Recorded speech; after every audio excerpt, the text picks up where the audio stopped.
सालों पहले एक नगर में कुसुम नाम का एक लकड़हारा रहता था।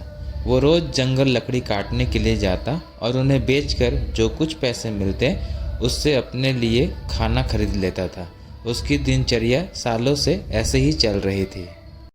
एक दिन लकड़हारी जंगल में बहती एक नदी के बगल में लगे एक पेड़ की टहनियों को काटने के लिए उस पर चढ़ा। उस पेड़ की लकड़ी काटते काटते उस लकड़हारे की कुल्हाड़ी नीचे गिर गई।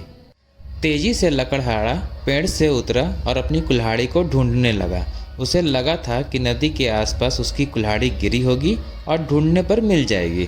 वास्तव में ऐसा कुछ हुआ नहीं, क्योंकि उसकी कुल्हाड़ी पेड़ से सीधा नीचे नदी में जा गिरी थी। वो नदी काफ़ी गहरी और तेज बहाव वाली थी। आधे से 1 घंटे तक लकड़हारा अपनी कुल्हाड़ी को ढूंढता रहा, लेकिन जब लकड़ी नहीं मिली तो उसे लगने लगा कि अब उसकी कुल्हाड़ी उसे कभी वापस नहीं मिलेगी। इससे वह काफ़ी दुखी हो गया। लकड़हारे को पता था कि उसके पास इतने पैसे भी नहीं हैं कि वह नई कुल्हाड़ी खरीद सके। अब वो अपनी स्थिति पर नदी किनारे बैठे बैठे रोने लगा। लकड़हारे की रोने की आवाज़ सुनकर वहाँ नदी देवता आ गए। उन्होंने लकड़हारे से पूछा, बेटा क्या हो गया, तुम इतना क्यों रो रहे हो? कुछ खो दिया है क्या तुमने इस नदी में? नदी के देवता के सवाल सुनते ही लकड़हारे ने उन्हें अपनी कुल्हाड़ी गिरने की कहानी सुना दी। नदी के देवता ने पूरी बात सुनते ही कुल्हाड़ी को ढूंढने में लकड़हारे की मदद करने की बात कही और वहां से चले गए। कुछ देर बाद नदी के देवता नदी से बाहर निकल कर आए और उन्होंने लकड़हारे से कहा कि मैं तुम्हारी कुल्हाड़ी लेकर आ गया हूँ। नदी के देवता की बातें सुनकर लकड़हारे के चेहरे पर मुस्कान आ गई। तभी लकड़हारे ने देखा कि नदी के देवता ने अपने हाथों में सुनहरी रंग की कुल्हाड़ी ले रखी है। दुखी मन से लकड़हारे ने कहा, यह सुनहरी रंग की कुल्हाड़ी मेरी तो बिल्कुल भी नहीं है। यह सोने की कुल्हाड़ी जरूर किसी अमीर इंसान की रही होगी। लकड़हारे की बात सुनकर नदी के देवता दोबारा से गायब हो गए। कुछ देर बाद नदी के देवता दोबारा नदी से बाहर निकले। इस बार उनके हाथों में चांदी की कुल्हाड़ी थी। उस कुल्हाड़ी को देखकर भी लकड़हारे को खुशी नहीं हुई। उसने कहा कि यह भी मेरी कुल्हाड़ी नहीं है, यह किसी दूसरे इंसान की कुल्हाड़ी होगी। आप उसी को ये कुल्हाड़ी दे दीजिएगा। मुझे तो अपनी ही कुल्हाड़ी ढूंढनी है। इस बार भी लकड़हारे की बात सुनकर नदी के देवता फिर वहां से चले गए।